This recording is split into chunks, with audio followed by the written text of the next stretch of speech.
Ці заблякуе Лукашенко YouTube у Беларусі? Як азначаюць Вялікдзень за кратамі зняволеныя святары і вернікі? Як Зеленскі можа дапамагчы беларусам ва ўкраіне? Святлана Алексеевич пра пагружэнне ў сярэднявечча. Добрый дзень, з вами Ганна Соусь. Гэтай ды іншай падзеі тыдня абмяркую сёння з медыэкспертам Михаілам Дарашевічем, тэлегеній Наталіяй Васілевіч і прадстаўніца аб'яднанага пераходнага кабінету ветэранам вайны ва ўкраіне Анастасіяй Махамед. У нашай праграме таксама лаўрэатка Нобелевскай прэміі Святлана Алексеевич і старшыня Рады ВНР Івонка Сурвіла. Мы ў жывым эфіры, вы можете каментаваць, задаваць пытанні нашым экспертам. Не забывайцеся ставіць падабайкі і націскаць на званочак. У чацвер Александр Лукашенко прызначыў новым кіраўніком Міністэрства культуры Беларусі вядомага прапагандыста, былога кіраўніка тэлеканалу ОНТ Марата Маркава. На месца Маркава міністрам інфармацыі Лукашенко прызначыў Дмітрия Жука. Той таксама з дзяржаўных прапагандыстаў да нядаўняга часу Жук узначальваў выдавецкі дом «Беларусь сегодня». Быў там дырэктарам, галоўным рэдактарам. Жука Лукашенко назваў чалавекам, які разумее, што робіць, і таксама ідэалагічна грамотным. Гэта цытата. Зараз з намі на сувязі медыэксперт Михаил Дарашевич. Добрый дзень. Добрый день. Што паводле вашай экспертызы азначаюць гэтыя перастаноўкі? Ну, они означают, я могу только предполагать, усиление важности работы в информационном медиаполе белорусском. Потому что для меня это означает, что Министерство культуры будет играть большую роль в информировании белорусов с точки зрения действий, с точки зрения действий текущего правительства. Вот так я бы видел. Ну, конечно, еще можно было бы попытаться пошутить, вспомнить румынский политический анекдот про то, что такое ротация, и в котором сын спрашивал, что такое ротация. Отец объяснил, что одни рыбки находятся внизу, другие поднимаются вверх, потом вверх и вниз, и так постепенно. Ну и уточняющий вопрос, понял ли сын, что такое ротация. Сын сказал, да, но как попасть в аквариум? Мы видим просто-напросто движение одних и тех же фигур, потому что, я больше бы внимание посмотрел, изучил, кто новый генеральный директор официального информационного агентства, как оно все ложится. С другой стороны, одни и те же люди, и просто это люди, имеющие опыт практически многолетний, как работать с аудиторией, какие месседжи посылать и как продвигать текущую политику. Давайте паслухаем каментар палітычнага аглядальніка «Свабоды» Валера Карбалевіча пра новага міністра культуры, былога міністра інфармацыі Марата Маркава. Пра міністра культуры Марата Маркава мы ўжо казалі, што ён па прафесіі першапачатковы афіцэр-зенітчык. Потым працаваў на розных прапагандысцкіх каналах, быў прапагандыстам, быў міністрам інфармацыі, а цяпер вось міністр культуры. Ведаеце, беларуская культура за годы кіравання Лукашэнкі была падначалена і іншым, больш экзатычным фігурам. Скажам, доўгі час міністрам культуры быў Владзімір Матвейчык. Ён прыйшоў на гэтую пасаду з пасады начальніка аддзела кадраў завода «Полацк шкловалакно». А чым жа ягоныя таланты, ягоная адметнасць аказваецца ў тым, што ён аднакурснік Александра Лукашэнкі. І вось такія людзі кіруюць беларускай культурай. Што тут можна сказаць? Бедная беларуская культура. Цалкам вынікі тыдня ад Валеры Карбалевіча глядзіце на асноўным YouTube-канале «Радыё Свабода». Спадар Михаила, як вы мяркуеце, этой новае прызначэнне, ці маглі яны быць звязаныя з тым, што YouTube, як тыдзень ужо амаль, адключыў 3 прапагандысцкія YouTube-каналы? Ці ёсць тут нейкая сувязь? Не, я бы не искал прямую связь, честно скажу. Просто-напросто, опять же таки, возвращаемся к слову ротация, она происходит и происходила. Я не думаю, что это такие одновременные решения. Одновременно это YouTube удаляет каналы, и то не единовременно. Соответственно, решение этих вопросов, то есть их согласование, о том, что этим людям предлагали эти должности, они были должны дать согласие, не так, или отказаться переходить на них, оно достаточно процедурное. То есть я сомневаюсь, что это могло быть сделано за неделю. Ну, я нагадаю для нашай аўдыторыі, што амаль тыдзень таму YouTube выдаліў каналы беларускіх дзяржаўных медыя, это Белта, АНТ, СТВ. Прычыны адміністрацыя сервіса не патлумачыла, а на каналы гэтых беларускіх дзяржаўных медыя перыядычна скардзіліся за распальванне варажнечы, за раскрыццё персанальных звестак і іншае. І 8 красавіка платформа YouTube выдаліла новы канал тэлеканала СТВ, які тэлеканал спрабаваў развіваць пасля выдалення старога. Як вы мяркуеце, якой можа быць рэакцыя ўладаў Беларусі на гэта? Можа, не імгненная, а праз нейкі перыяд? Ці могуць яны заблакаваць YouTube у Беларусі? Технически заблокировать, да, потому что инфраструктура, исторически интернет-инфраструктура в Беларуси такова, что на уровне отключения от глобальной инфраструктуры интернета, отключения от внешних магистралей достаточно легко осуществляется, и это осуществляется в дни политических активностей, и это может быть выполнено практически навсегда. Но скорее здесь это не совсем работающая практика, потому что YouTube — это все-таки часть большой инфраструктуры Гугла, что называется, то есть всей компании Alphabet, и оно включает такие большие вещи, это большое количество различных сервисов, которые используют Android-устройства. И, как вы понимаете, это сервисы онлайновые, офлайновые и так далее. То есть просто техническая блокировка YouTube, она будет не самой удачной вещью. То есть технически сделать это легко. Практически, это не очень выгодное решение, потому что это создаст проблему для работы приложений, для работы сервисов и так далее. Очень много вещей.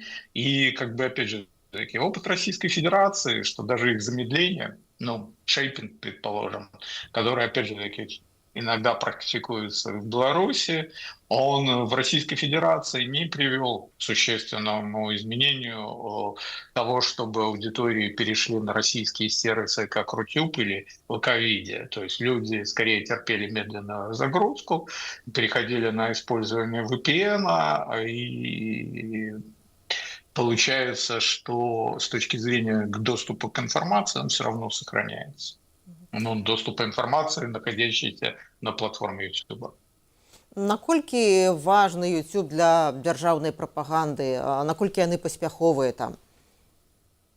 Я не знаю, в каких мерках и метриках мерить успешность, но с точки зрения количества просмотров или роста подписчиков, они были более чем успешны. То есть если говорить про 3 заблокированных аккаунта, у них было более 6 миллионов подписчиков.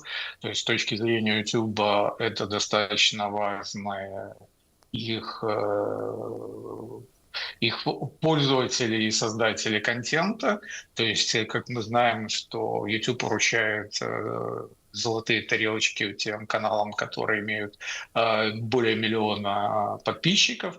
Да, опять же таки важно заметить о том, что у всех этих 3 каналов подписчики — это преимущественно не белорусская аудитория.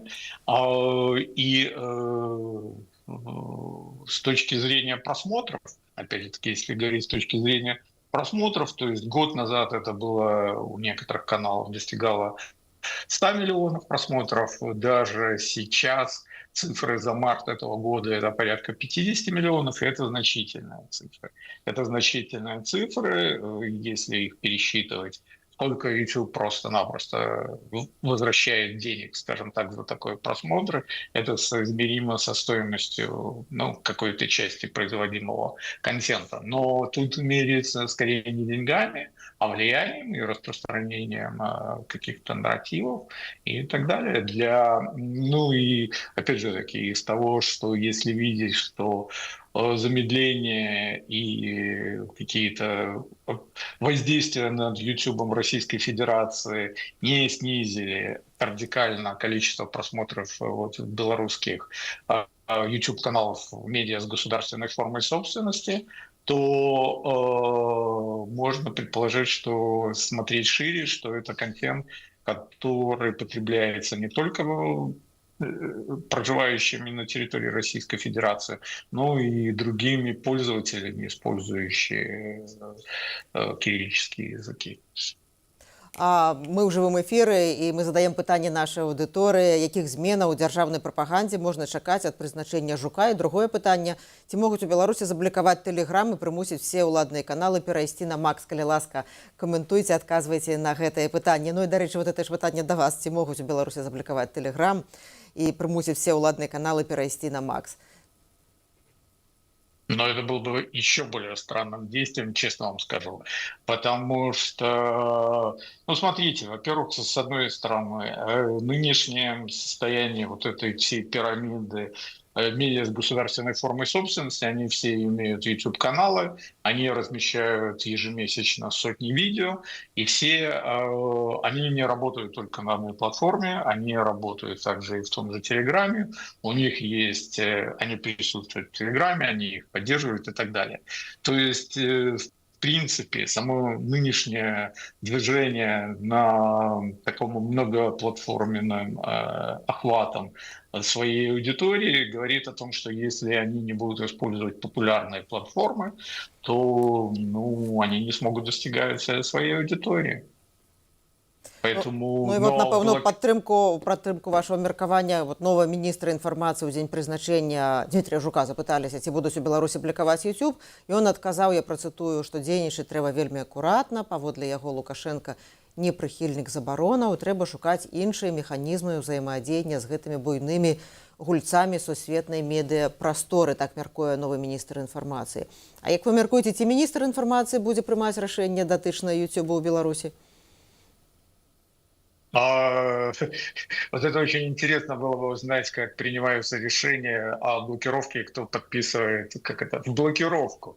То есть приказ в блокировку.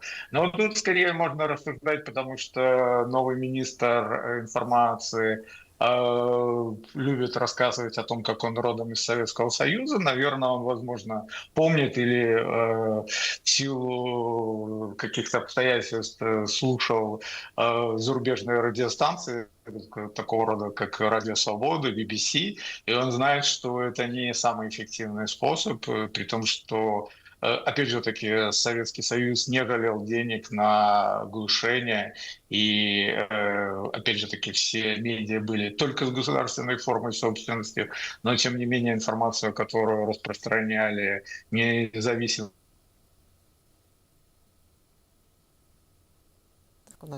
людей. І да вас пытанне ад нашай аўдыторыі: ці досвед Расіі ў блакаванні інтэрнэту можна лічыць паспяховым? Скорее он, смотрите, такая вещь, он настолько брутальный и настолько неоднозначный, что нельзя сказать, что он успешный. То есть он просто-напросто с ним... Понимаете, какая вещь, на которую я подумал? Опять же таки, в основе все-таки интернета надо начинать разбираться с инфраструктурой. И инфраструктура российская, она все-таки была не настолько централизована, как инфраструктура в Беларуси. Соответственно, какие-то вещи проходят достаточно тяжело, какие-то более легко. С другой стороны, смотрите, опять же таки, серьезное отличие, то есть сама инфраструктура отличается, потому что крупные операторы, у них были собственные каналы, да, они подчиняются нынешним каким-то этим комитетам, комиссиям Министерства Российской Федерации, которые принимают блокировки. Но, опять же таки, в Российской Федерации существуют сервисы, которыми пользуются не только в ее стране, но и также, например, белорусская аудитория. Они достаточно глобальные и важные в принципе в мире. У них есть распределенная инфраструктура, что означает, что, к примеру, их сервера, они находятся и на территории Республики Беларусь. Это отличие, например, от того же Гугла, у которого никогда не было никаких кэширующих серверов на территории Республики Беларусь или другого рода компаний. Плюс Российская Федерация пытается, и часть компаний пошла на сотрудничество, а часть не пошла принципиально на сотрудничество в области того, что хранение данных российских пользователей должно осуществляться на территории Российской Федерации. Но это если есть инфраструктура, если ее нет, то компании, и опять же таки, для всех глобальных компаний российский рынок, это слово «рынок» все-таки имеет значение. С точки зрения оно важно, с точки зрения Беларуси, ну, глобальные компании, они слишком они не видят. А вы Поэтому... згадали про Google. Радыё Свабода звярнулася ў Google з просьбай пра каментар з прычыны выдалення 3 прапагандысцкіх каналаў. Мы не атрымалі пакуль адказу. Як вы мяркуеце, чаму кампанія не дае публічных адказаў вот у такіх выпадках? Это абсолютно понятная стандартная практика компании Google. Компании не комментируют конкретные решения по модерации. Это юридические риски, конфиденциальность процесса и просто масштабы. Они удаляют каналы миллионами в течение года. Плюс, опять же таки, смотрите, какая вещь, потому что, опять же таки, мы можем поговорить про то, как проанализировали контент этих 3 удаленных каналов и какие могли бы быть причины. И здесь можно сказать следующую вещь о том, что если они будут давать объяснения, ну, скажем, за доксинг, ну, то есть раскрытие персональной и публичной информации, это даст рекомендации, как подавать апелляцию. Соответственно, компании, у которой основные работники это не программисты, а юристы, я имею в виду Google, они на такие риски не пойдут. И процесс блокировки, он автоматизирован. То есть им уже в нынешний момент, если раньше какого-то рода решения блокировок, они требовали такого понятия раскатка, когда это должно было двигаться по большому количеству их тех же самых упомянутых на кэширующих серверов в инфраструктуре, это могло занимать несколько дней, то с внедрением искусственного интеллекта это происходит достаточно быстро. И блокировки полные, они исчезают в течение 24, максимум 72 часов. А в данном случае, скорее всего, имеем случай пожизненного бана. А вот для вас это тэхнічнае рашэнне ці палітычнае рашэнне блокавання? Это гибрид. С одной стороны, это можно, опять же таки, с точки зрения санкционного комплайенса, о котором можно говорить, ну, я не очень уверен. В данном случае, скорее, это жалобы, которые, вот, опять же таки, поступали за разжигание ненависти, за доксинг. И плюс я бы не сбрасывал о том количество, опять же таки, с учетом того, что большое количество просмотров и подписчиков, они не белорусская интернет-аудитория, а у них очень много информации, которая попадает под жесткие ограничения YouTube, они касаются экстремизма и терроризма. И у них, можно сказать, что в зоне риска могут находиться сообщения. Зона первая, это бы можно говорить про войну Иран, Израиль, США, потому что у них за 3 месяца было более 200 видео, и которые собрали почти треть просмотров.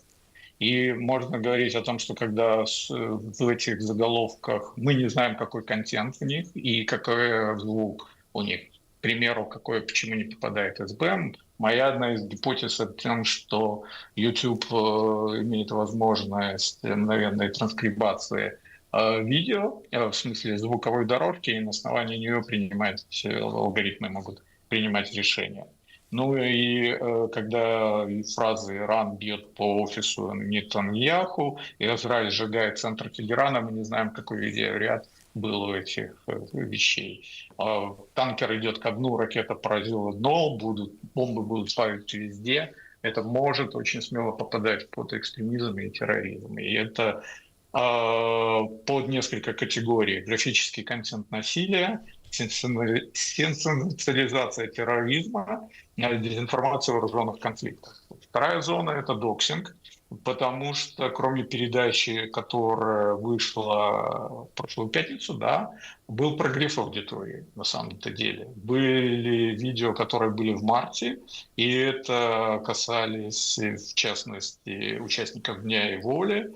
Там заголовки были «Найдут всех», «Любители марша свободы под колпаком», и это было за неделю до удаления.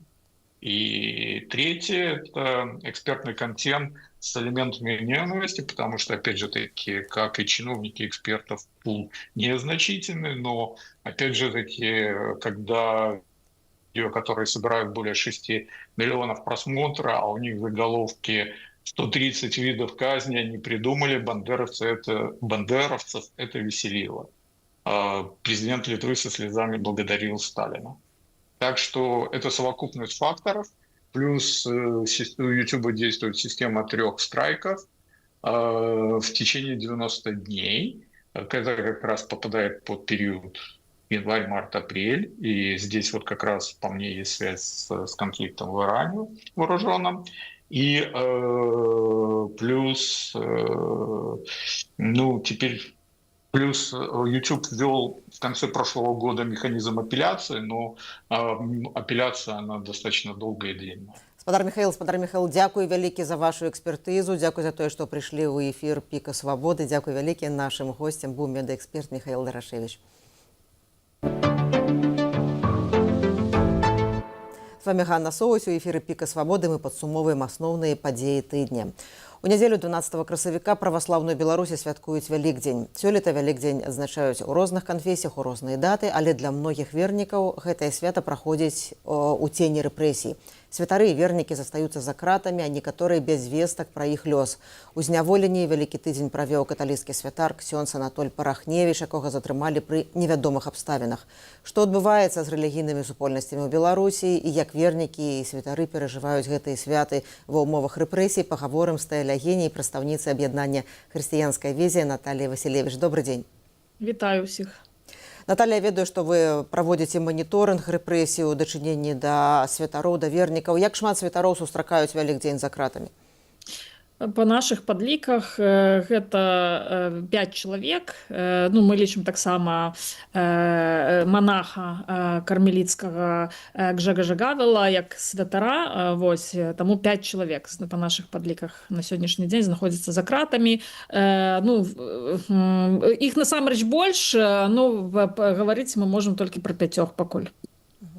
А ці вядома ад былых палізняволеных, ці з лістоў, як сустракаюць Вялікдзень за кратамі? Ці маюць магчымасць вернікі пайсці на службу, пафарбаваць яйкі, запаліць свечкі?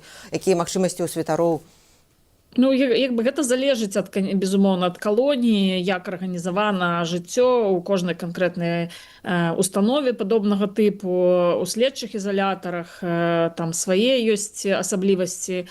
І ведаеце, мне запомніўся, напрыклад, толькі адзін такі выпадак, як людзі святкавалі, і расказваў пра гэтае святкаванне былы святар Александр Тарасенко, які правёў у СІЗА ў Гомельскім СІЗА сустракаў Вялікдзень 2023 года.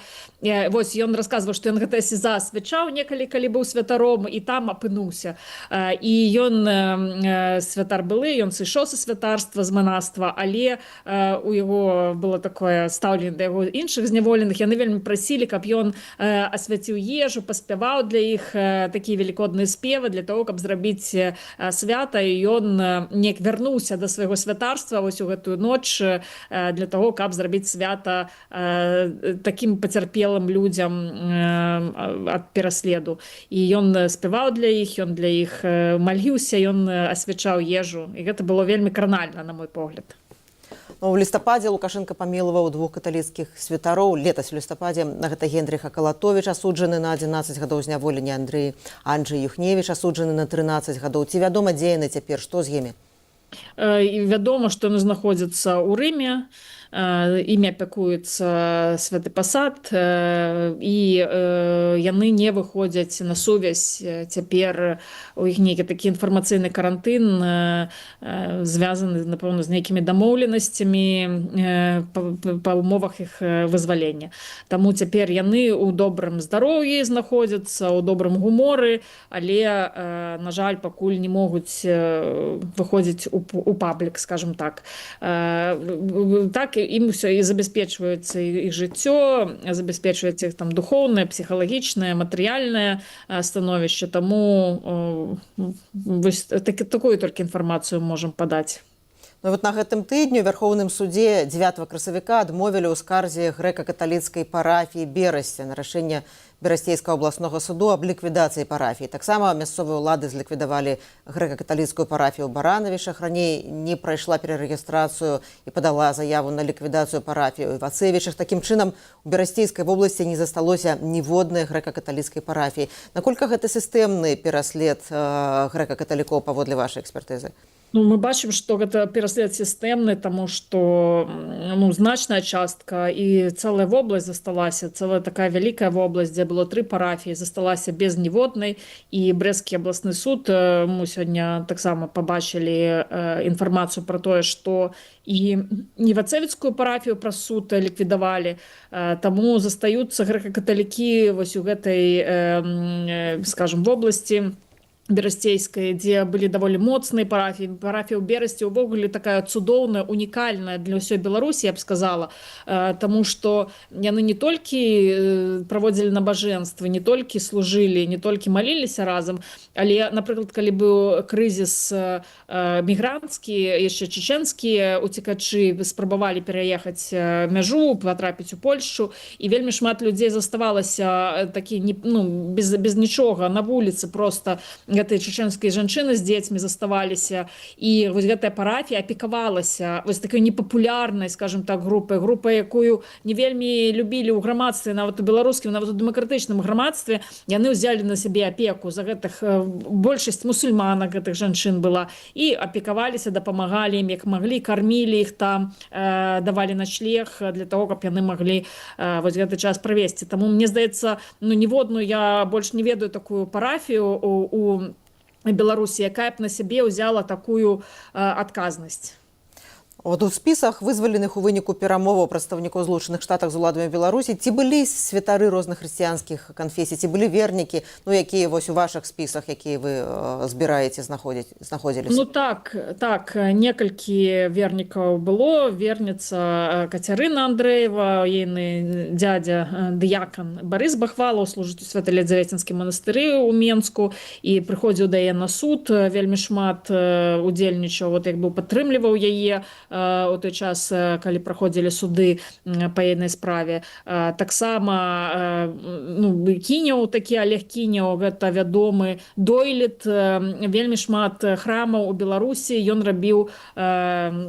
Вось гэты купалы такія, вельмі складаная інжынерная, скажем так, рэч, не кожны возьмецца і рабіць, форма складаная, там патрэбна ўсё разлічыць, каб все добра стаяла, нічога не завальвалася, не абвальвалася. І нават у Менску на праспекце Незалежнасці, насупраць Кастрычніцкай плошчы ці плошчы Каліноўскага ёсць купал, які якраз гэты спадар Олег Кіняў і рабіў. Вось яго вызвалі. Мы таксама былі парадаваліся, што вызвалілі кіраўніка Белапана Дмітрия Новажылава, праваслаўнага верніка, але як потым высветлілася, вызвалены быў чалавек з такім жа прозвішчам, але не ён.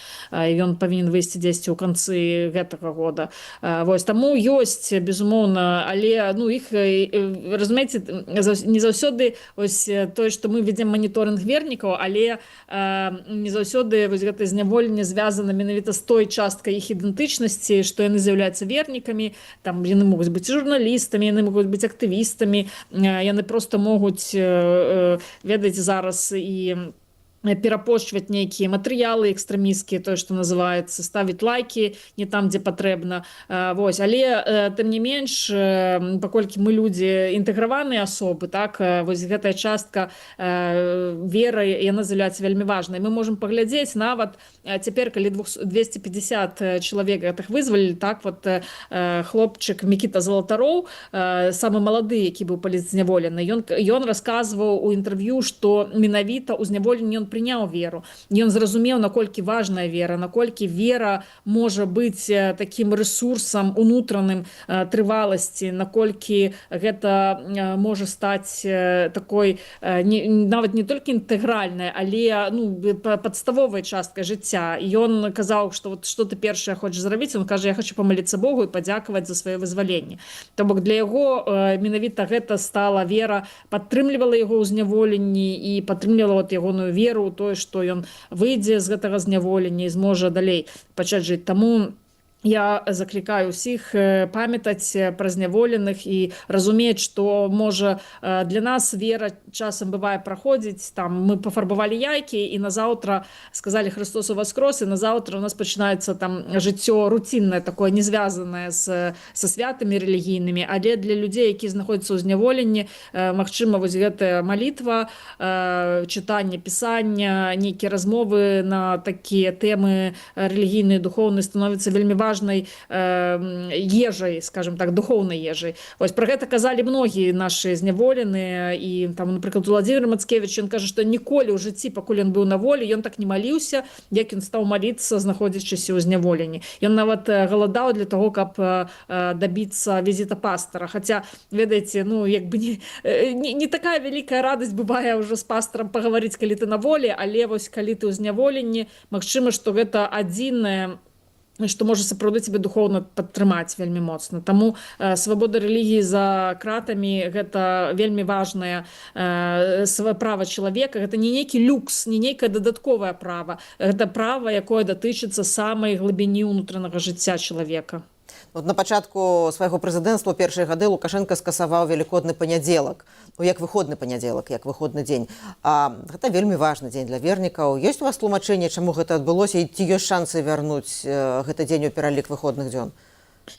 Гэта пытанне трэба безумоўна вярнуць, таму што насамрэч я лічу, што з пятніцы па панядзелак павінны быць выходныя дні, як гэта часта адбываецца амаль што ва ўсіх краінах, заходніх прынамсі краінах. І Лукашенко і суботнікі праводзіў у Вялікую суботу напярэдадні Пасхі, калі все там праваслаўныя вернікі ў царкве, раптам абвяшчаецца такі нацыянальны суботнік, парады, я памятаю. Я аднойчы ехала ў царкву увечары на начную службу, і гэта была з пятніцы на суботу начная служба Вялікай суботы, такога асаблівага дня цішы. Вот все спевы, нават якія пяюцца, яны пра цішыню, пра тое, што мы павінны маўчаць і проста ўслухоўвацца вось у гэты цуд таго, што вот набліжаецца ўваскрасенне Хрыста, што адбылося смерць Хрыста, што Христос прынёс сябе ў ахвяру. Вось, і тут раптам едуць танкі, рэпетуюць парад на 9 траўня. Увесь горад Менск ноччу гэты танкі едуць. Няма такога адчування, што гэта святыя дні. Для Лукашэнкі, магчыма, гэта не святыя дні. У яго няма, ведаеце, такого вот некага адчування некага містычнага такога, што Бог вось ён сёння у гэтыя дні бліжэй да нас, чым нават кожны дзень. І таму пры Лукашэнку, мне здаецца, пасхальны велікодны панядзелак не вернецца ў наш календар, як не вернуцца і многія іншыя святы. Вось затое у нас будзе 7 кастрычніка, як заўсёды мы будзем святкаваць, там яшчэ нейкія такія камуністычныя дні. Я лічу, што магчыма все будзе пасля Лукашэнкі неяк вырашыцца наш лёс, нашы святы, тое, што я думаю, што і дзень, калі Лукашенко сыдзе, это таксама будзе вялікае свята ў нашым календары, і мы будзем святкаваць радаснымі воклічамі і спяваць песні. Дзякуй вялікі. Нашай госці была тэалягіня, прадстаўніца аб'яднання хрысціянскай візія Наталья Васілевіч. Гэта «Пік свабоды». Гэта пік свабоды, мы падсумоўваем падзеі тыдня. Я зрабіла інтэрв'ю з нобелевскай лаўрэаткай, аўтаркай кнігі «Чарнобыльская малітва» Светланай Алексіевіч, і мы гутарылі пра нявывучаныя урокі, пра наступствы чарнобыльскай катастрофы. Сёлета будзе 40 гадоў чарнобыльскай афары, і я прапаную паслухаць адзін фрагмент з гэтага інтэрв'ю. Вот мы вышли в 2020 году, но все-таки вышли, да? Но пусть мы все не сделали, но мы все-таки что-то сделали, что мы есть, и мы протестуем. Мы все-таки это сказали. И мы стали нацией, народом. Но тогда, после Чернобыля, человечество как бы, мне кажется, больше приблизилось к истине, что надо иначе жить в природе, что время насилия над природой кончилось. Надо с ней иначе жить, иначе, все равно она победит. Мы же видим эти огромные климатические изменения, которые происходят в мире. Человек же не может этому противостоять.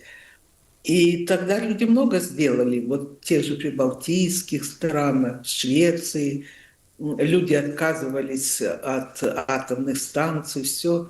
А сейчас начались эти войны, и все, если послушать современное правительство, все хотят бомбу. И те, у кого она есть, очень рады, что она есть, хотят больше бомб. Тех, у кого нет, хотят тоже бомбы.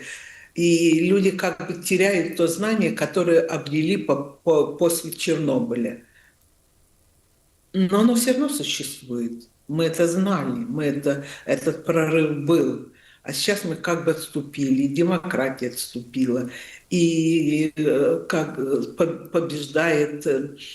побеждает прошлое, я бы сказала, средневековье. Мы погружаемся в какое-то новое средневековье. Я помню по телевизору, как эти сотни танков, это было ужасающее зрелище.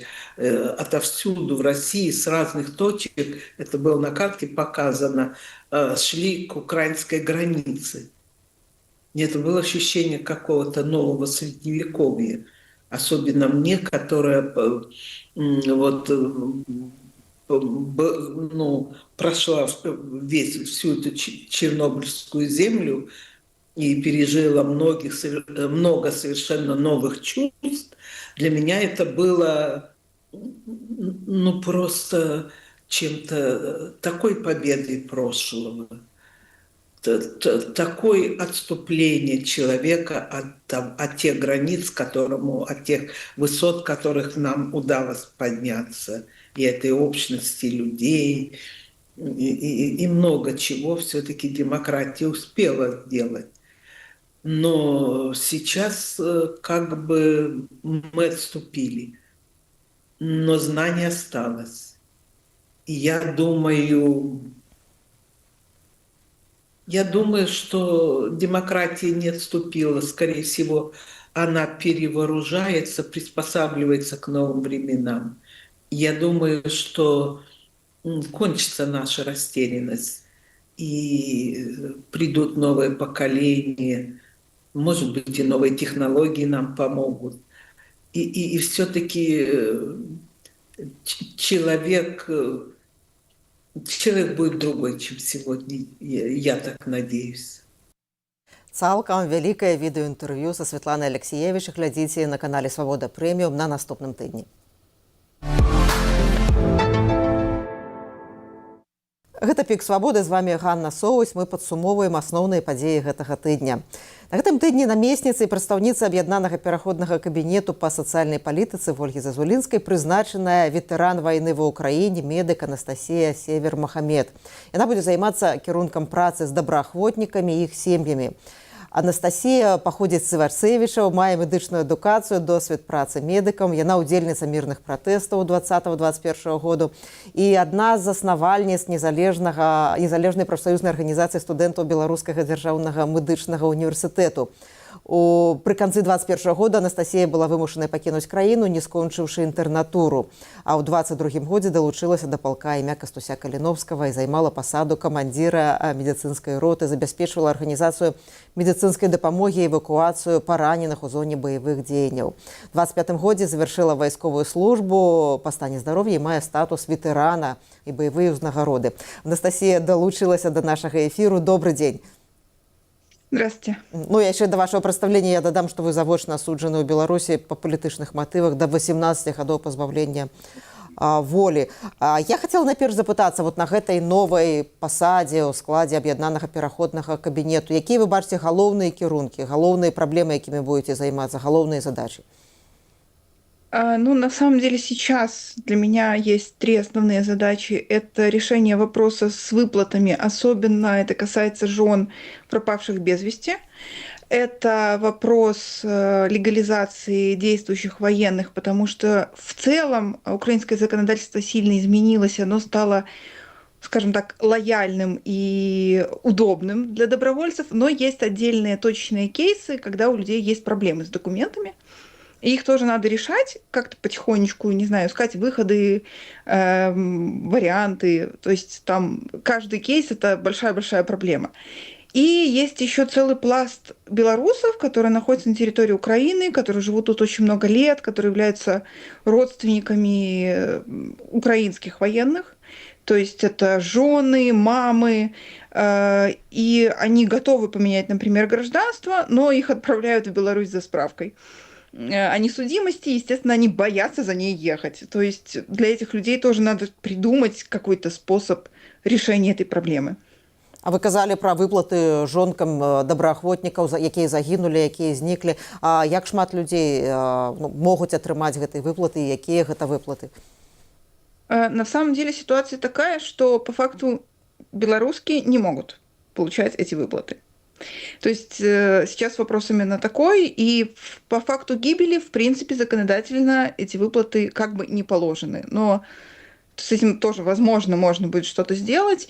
А вот с пропавшими без вести там ситуация немножко другая. Но пока кейсов нет, потому что пока девочкам отказывали. Но технически зарплата ребят, которые пропали без вести, она должна наполовину делиться, и половина должна уходить в семью, а вторая половина оставаться на счету на случай, если человек объявится, скажем так. Як бы вы сфармулявалі, як вы бачыце, які асноўны выклік цяпер стаіць перад беларускімі добраахвотнікамі ва ўкраіне ў 2026 годзе? Ну, сложно сказать, какой выклик, потому что по факту уже сейчас здесь оставались ребята, которые готовы, не знаю, служить, делать военную карьеру. Это немножко не те уже добровольцы, которые были, скажем так, в том же 22 году, когда это была волна идейных людей. В принципе, они тоже идейные, просто более системные, что ли, и делающие выбор в пользу такой деятельности. Поэтому тут скорее вопрос, по крайней мере, для меня, это вопрос какой-то улучшения их жизни на территории Украины. Потому что в плане их деятельности это больше решение сложных боевых задач, потому что с каждым годом война очень меняется. Вот чакаўся на дзень волі візіт Святланы Ціхановскай у Кіеў, але ён перанесены, мы не ведаем дакладнага тэрміну. Я так разумею, вы самі зараз ва ўкраіне, што вы будзеце прысутнічаць падчас гэтага візіту. Якія пытанні вельмі важна паводле вас было б задаць Святлане Ціхановскай украінскім уладам, прэзідэнту Зеленскаму, тым, хто адказны за вырашэнне многіх пытанняў? Ну, я надеюсь, что если эта встреча состоится, мы прям несколько кейсов сможем передать Зеленскому, которые без него просто не решатся, потому что это какие-то тупиковые вопросы, где люди законодательно попадают в такую ситуацию, что из-за какой-нибудь бумажки, которую невозможно получить, они не имеют права ни на что. И есть люди, которые у нас уже почти 2 года находятся нелегально на территории Украины, потому что формально не имеют права на легализацию, ну, то есть и, ну, скажем так, это пока нерешаемо без влияния людей уровня Зеленского.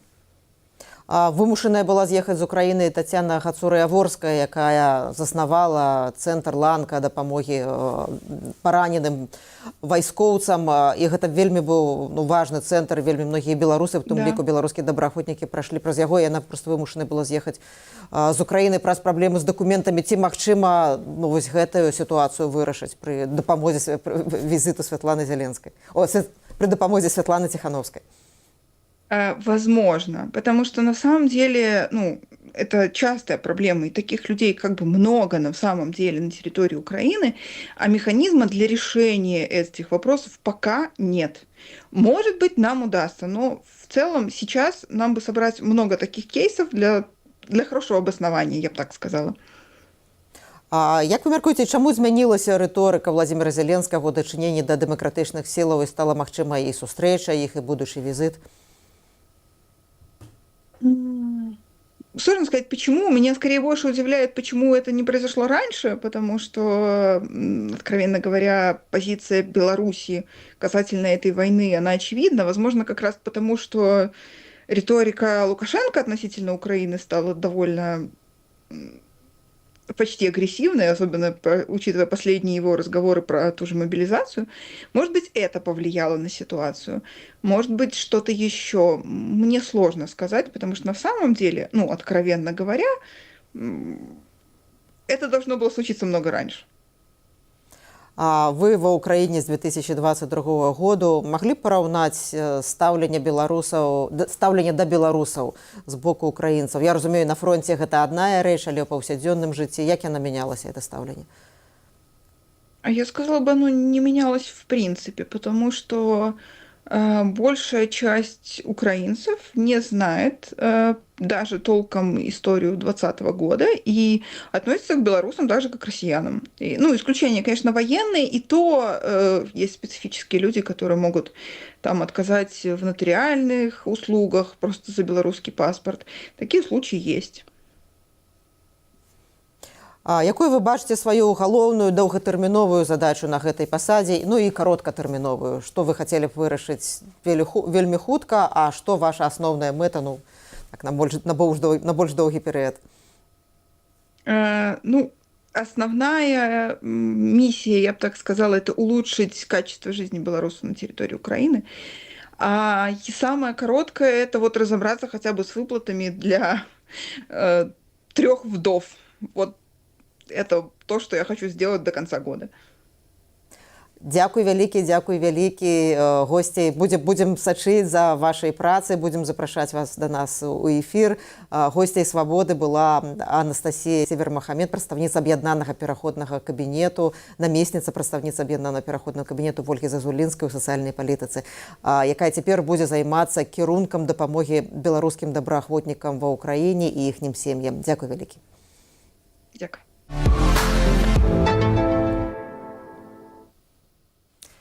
З вами Ганна Соусь, мы ў жывым эфіры. 11 красавіка старшыні Рады Беларускай Народнай Рэспублікі Івонцы Сурвілі спаўняецца 90 гадоў.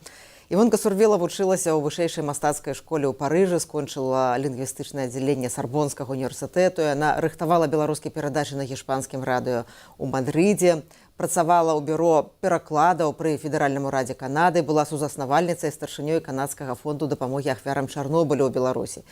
А 97-го году Івонка Сурвіла старшыня Рады ВНР.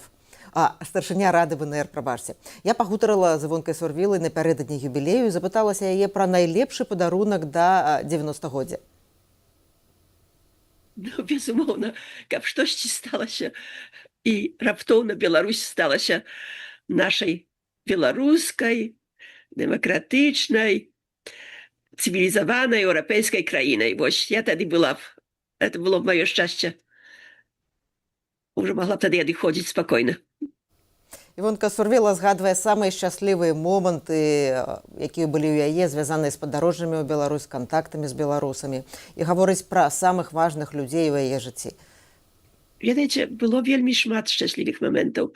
Я фактычна жыву ўвесь час Беларусю, так што кожны раз, калі штосьці добрае здараецца, вельмі чуюся добра, вельмі чуюся шчаслівая. Але адначасна вельмі перажываю ўсё, што дрэннае. І дзеля гэтага, каб вам даць адно один адказ амаль немагчыма. Не ведаю. Як была ў Беларусі, была надзвычай шчаслівая, як мы адведала тады у Засулі хату бацькоўскую над рэчкай Вялёю, хату майго мужа, калі ён быў у Беларусі. Это ўсё, ўсё марыла ўсё жыццё. Магчыма, найпрыемнейшы момент быў, магчыма, я гэта ўжо казала, здаецца, часам думала пра гэта. Гэта калі прызямляўся самалёт у Беларусі у 92 годзе, калі я прыехала на канферэнцыю «Свет пасля Чарнобыля». Гэта, магчыма, быў найбольш шчаслівы такі, сапраўды фізічна шчаслівы момент. Цяжка сабе ўявіць гэта. Але было звязана з Беларусю вельмі шмат, маю сотні прыгожых успамінаў, шчаслівых успамінаў. Ну, самы важны палова майго жыцця, это Янка, мой муж быў. Ён надзвычай, мы неяк былі аднадумцы, неяк былі лёсам назначаныя быць разам. Мы ўсё таксама думалі, таксама працавалі, таксама любілі Беларусь. Пасля гэтага, безумоўна, мае дачушкі, адна з якіх ужо не жыве, вельмі яе любіла. Апрача гэтага шмат беларусаў, між беларусамі шмат добрых сяброў маю і мела заўсёды. І усе у радзе і па-за радаю заўсёды тыя людзі, з якімі мы працавалі разам, марылі пра Беларусь. Дык было такіх вельмі шмат. Я фактычна цяжка так раптоўна прыпомніць это ўсё. Моменты былі, напрыклад, як мы удалося наш высілак прывезці дзяцей чарнобыльскіх у Канаду. Тады это былі праз 7 гадоў, падчас якіх было шмат працы, вельмі цяжкія моменты былі. Але таксама былі найбольш шчаслівыя моменты, што сабе можна ўявіць. Як замуж выходзіла за Янку. Мы доўга чакалі, 6 гадоў чакалі перад тым, як пажаніцца. Так што гэта быў таксама вельмі шчаслівы дзень. Як нарадзіла маю Ганульку, першую дзяўчынку, таксама тады Янка сядзеў каля мяне, чакаў, каб я разбудзілася, каб мне сказаць, што маем цудоўную дзяўчынку. І гэта быў, як ён мне сказаў, это было адзін з такіх прыемных моментаў, як той момент, калі я прызямлялася ў Менску у 92 годзе. Старшыня Рады БНР перакананая, што Беларусь урэшце стане незалежнай, вольнай, дэмакратычнай краінай. Ну, я думаю, што яно інакш не можа быць. Па-перше, я думаю, што амаль з кожным годам больш беларусаў вераць у Беларусь, больш гавораць па-беларуску. Тыя ўсе эмігранты, што выехалі за граніцу, здалі сабе справу, як моцна любяць Беларусь, як моцна яе любяць. Як казаў Міцкевіч, толькі калі страціш краіну, ведаеш, да якой ступені яна табе дарагая. Дык вось, так я думаю, што ўсе гэтыя людзі вернуцца з новымі сіламі і з новым энтузіязмам адбудоўваць Беларусь. Але, безумоўна, перад тым трэба, каб нешта змянілася ў свеце, трэба, каб змяніўся рэжым у суседняй краіне, каб скончылася вайна у Украіне. Скончылася вайна, я думаю, тады будзе лягчэй змагацца. Ну, я думаю, што зойме яшчэ крыху часу, пакуль мы здабудзем усё, але так доўга, як мы будзем мець веру, што перамога будзе на нашым баку, што будзе Беларусь вольная і незалежная, еўрапейская, беларуская. Я думаю, што мы асягнем гэтае жаданне. Івонка Сурвіла падзялілася са Свабодай, як будзе адзначаць 90-й дзень народзінаў у Канадзе. Ай, аж не верыцца. Нашыя беларусы тутака арганізацыі перавыдалі мае ўспаміны з вайны. Я напісала была калісь па-французску шыток успамінаў з тых 10 месяцаў, падчас якіх мы фактычна ратаваліся ад Баранавіч, пакуль даехалі да Даніі. І я гэта было запісала і цяперака мае сябры тутака здецыдавалі перакласці, я напісала па-французску тады, перакласці гэта на беларускую мову і выдаць кнігаю. І ў нядзелю будзе прэзентацыя гэтай кнігі з нагоды маіх 90-х годкаў. Так што робяць вялікае такое свята, зрабілі, прыгатавалі такую невялікую выставу маіх абразоў. Шмат прыязджаюць людзі адусюль. І будзе тут таксама моя дачушка Ганя і моя ўнучка Шарлота з гэтай нагоды. Так што я думаю, што правяду гэтыя ўгодкі як ніколі. Свабода далучаецца да віншаванням старшыні рады ВНФ. Старшыні рады ВНР. На гэтым я, Ганна Соусь, развітваюся з вамі. Заставайцеся ў бяспецы і са свабодай.